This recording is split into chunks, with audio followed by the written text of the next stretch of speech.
Vamos mais uma aulazinha aqui, gente, para que a gente possa aprender mais um pouquinho sobre o plano cartesiano, né? E vamos trabalhar aqui com números inteiros no plano cartesiano. Já sabemos que o conjunto dos inteiros, ele é infinito para negativo, né? E infinito para positivo. Uma sequência onde eu posso representar aqui uma reticência, menos 4, menos 3, menos 2, menos 1, 0. E agora vamos para os positivos. 1, 2, 3 e 4. Então nós temos aqui no centro dos inteiros o zero. Então o zero fica dividindo para lá é negativo e para cá positivo. No plano cartesiano nós temos aqui duas retas, né, perpendiculares, onde formam um ângulo de 90 graus nos eixos. Né? O eixo entre o encontro entre uma reta e outra, nós colocamos aqui o ponto zero, né, que é o marco zero.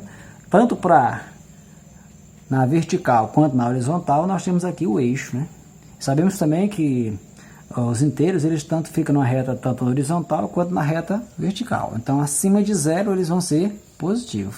Abaixo de zero, vão ser negativos. Isso nós podemos relacionar com o nível do mar, né? Acima do mar é altitude positiva. Abaixo do nível do mar, as altitudes são negativas, né? No plano cartesiano, é composto por dois eixos. Um eixo na horizontal, né, chamado de eixo X, que é o eixo das abscissas. E na vertical nós temos o eixo das ordenadas, que é chamado de eixo Y. Nós temos aqui também no plano cartesiano, dividido por quadrantes. Primeiro quadrante, segundo quadrante, terceiro quadrante, quarto quadrante. Bom, os pontos são dispostos no plano cartesiano de maneira em que é possível saber se um par ordenado pertence ao primeiro quadrante, ou ao segundo, ou terceiro, ou quarto quadrante. Desde que se olhe o sinal desse ponto, né?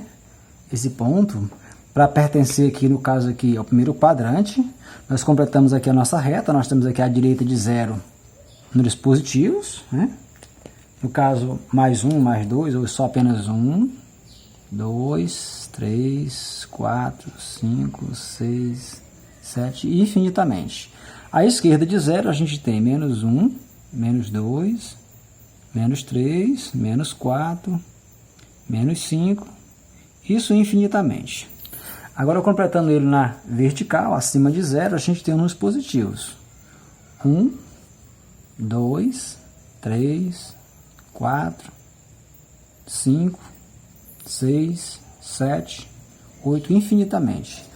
Abaixo de zero nós também temos número negativo também. Então, menos 1, menos 2, menos 3, menos 4, menos 5, menos 6 e menos 7. Bom, vamos aqui observar o ponto que fica no primeiro quadrante.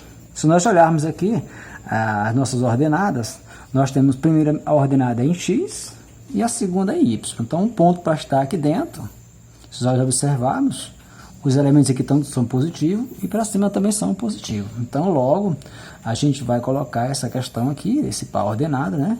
Para que um ponto pertença ao primeiro quadrante, o sinal dele, né, precisa ser tanto o x maior que zero, porque maior que zero são números aqui positivos, né?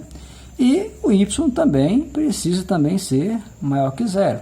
Nesse caso, o y tem que ter um valor também positivo, aqui no eixo da ordenada. Já agora aqui no segundo quadrante, nós temos que observar o seguinte, a primeira coordenada é em x, se nós observarmos que está o quê? Negativo.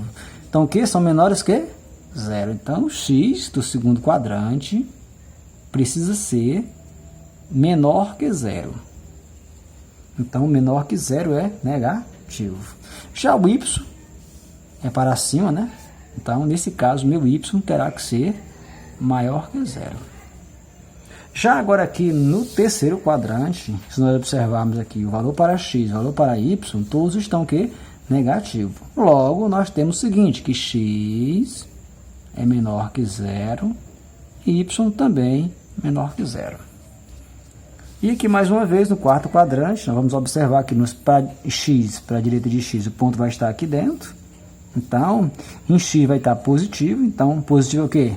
Maior que zero. Então, x, nesse caso aqui, é maior que zero. E meu y vai ser negativo, então o y vai ser menor que zero porque menor que zero é um número negativo. Nós observamos a nossa reta aqui, ó, menor que zero é um negativo. E maior que zero é um número positivo. Isso no conjunto dos inteiros. Bom, gente, e aqui a gente já viu, né?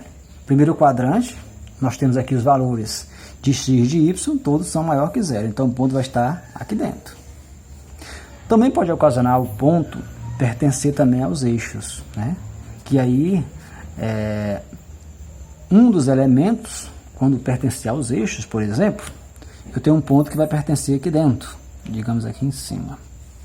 Nesse caso aqui, ele não distanciou nem para a direita nem para a esquerda, então o meu x nesse ponto aqui, né, para que pertença ao eixo, os pontos que pertencem ao eixo, nesses aqui, né, o x tem que ser igual a zero. Então, para pertencer ao eixo y, o x tem que ser igual a zero. Então, o ponto pertencer ao eixo y.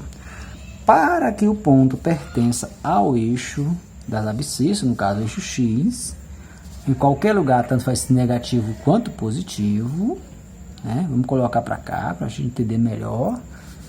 Se o ponto estiver aqui no eixo x, a minha coordenada aqui, né, para o eixo y, o x tem que ser zero. Já para pertencer ao eixo x, o y terá que ser zero. Então, nós temos que observar que para pertencer ao eixo x, o meu y, né, meu y aqui tem que valer zero.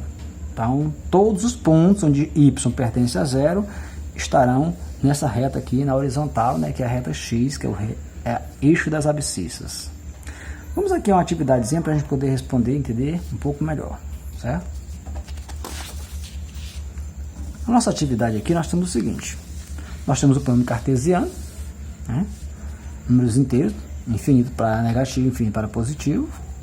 E nós temos aqui esses pontos, né? Nós temos o ponto A, que tem as ordenadas menos 3 e 2. B tem as ordenadas menos 2 e menos 2.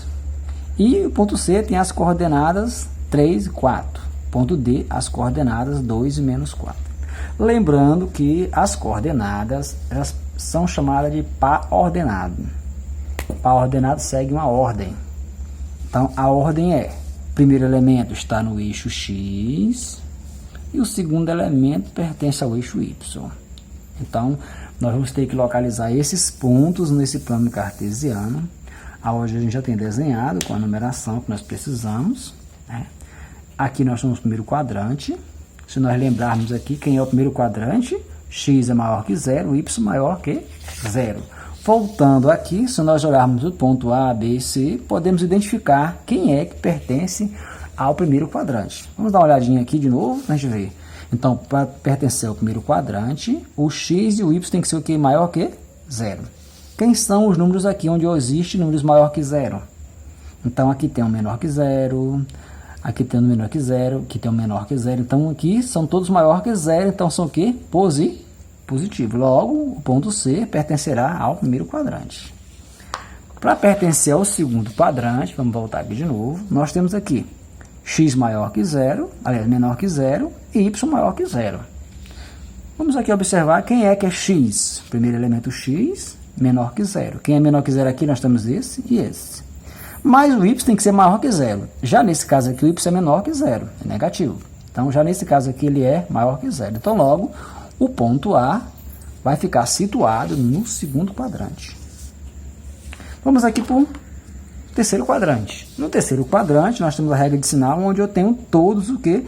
Negativos, são todos menor que zero. Então, onde é que existe um ponto aqui na atividade que todos são menor que zero?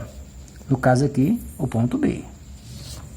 No quarto quadrante, nós temos aqui o x positivo, então o y vai ser menor que zero. Onde é que eu tenho um ponto que corresponde a maior que zero e menor que zero. Então, o x maior que zero tem esses dois pontos aqui, e nesse caso aqui ele é menor que zero. Então, o ponto D vai estar localizado no quarto quadrante. Então, pela regra de sinal, é possível identificar onde fica, né, cada ponto, se é no primeiro, se é no segundo, se é no terceiro quadrante. Mas agora nós iremos colocá-los, esses par ordenado, vamos localizar os pontos, localizando aqui no plano cartesiano. Vamos aqui enumerar as retas.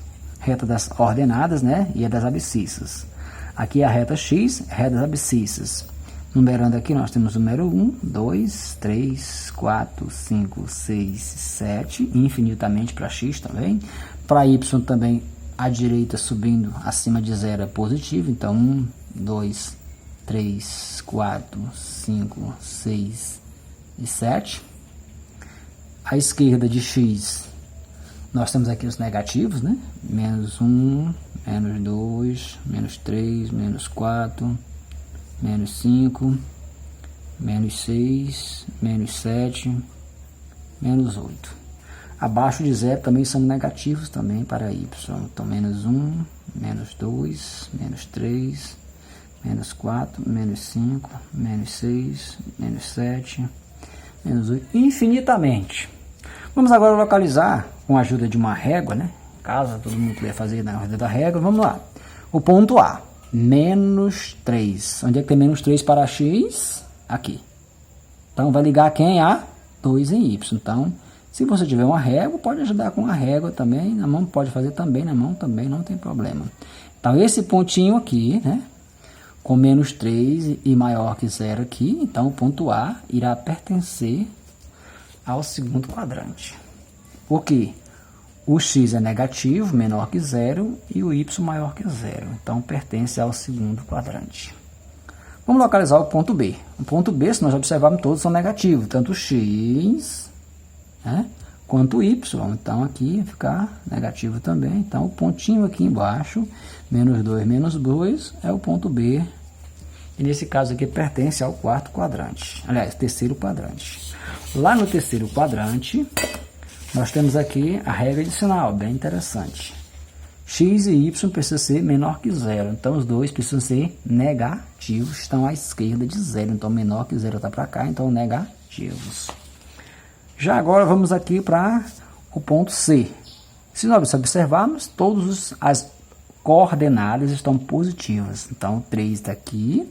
O 4 para y ali. Você pode fazer ela observando o seguinte. Lembrando que o primeiro elemento aqui é para x e o segundo é para y, chamado par ordenado. Primeiro na ordem, primeiro x, depois y.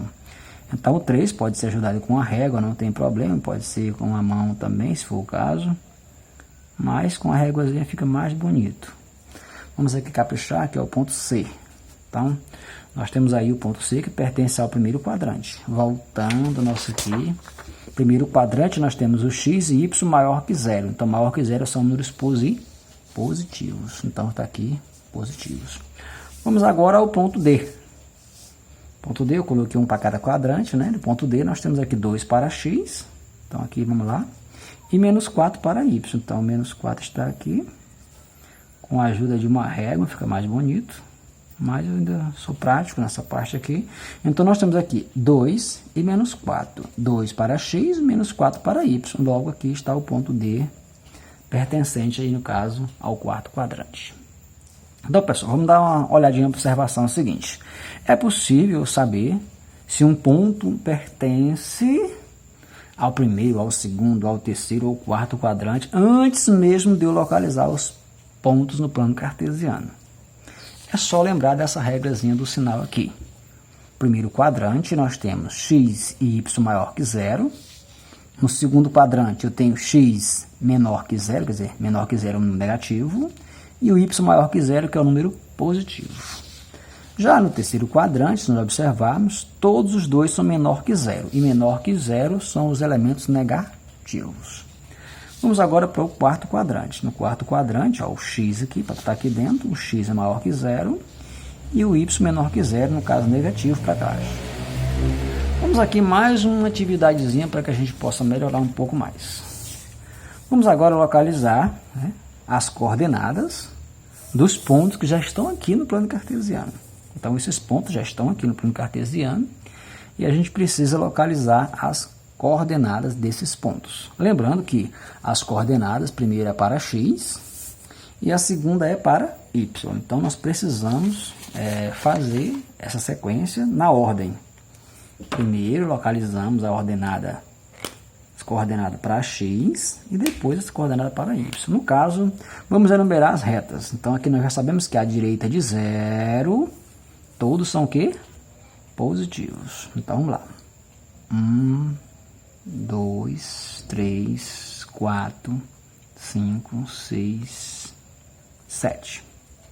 Acima de y nós temos positivo também. Então, 1, 2, 3, 4, 5, 6.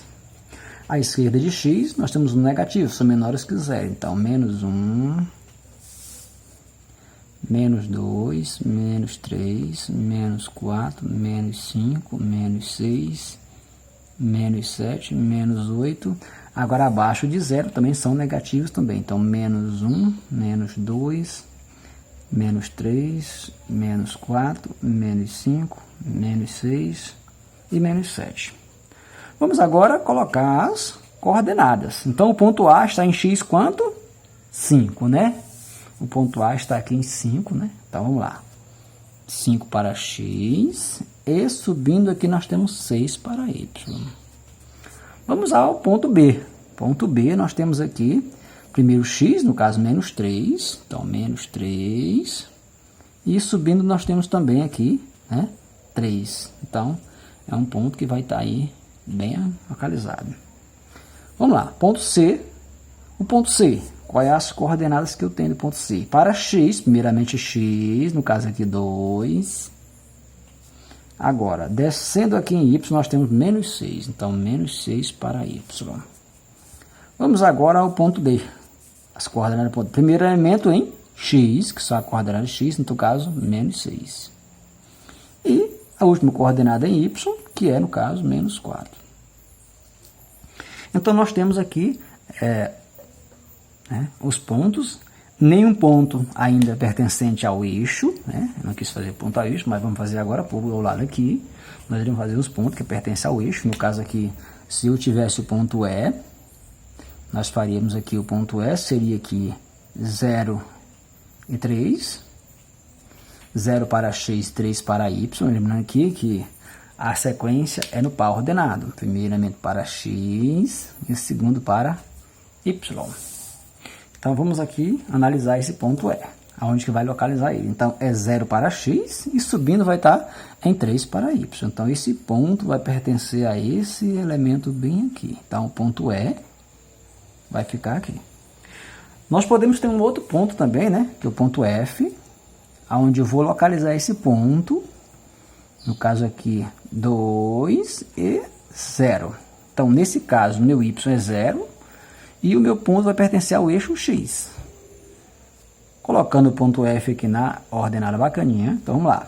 0 para y e 2 para x. Então, o x aqui, esse ponto aqui, seria o ponto F. E nós temos também o ponto G. E nós vamos colocar o ponto G, que é o ponto da origem, chamado aí 0 para x e 0 para y. E ele se localiza nesse centro aqui, chamado ponto que fica na origem. Então, nesse caso aqui está a letra G de gato. Então, gente, vimos aqui o nosso plano cartesiano, né?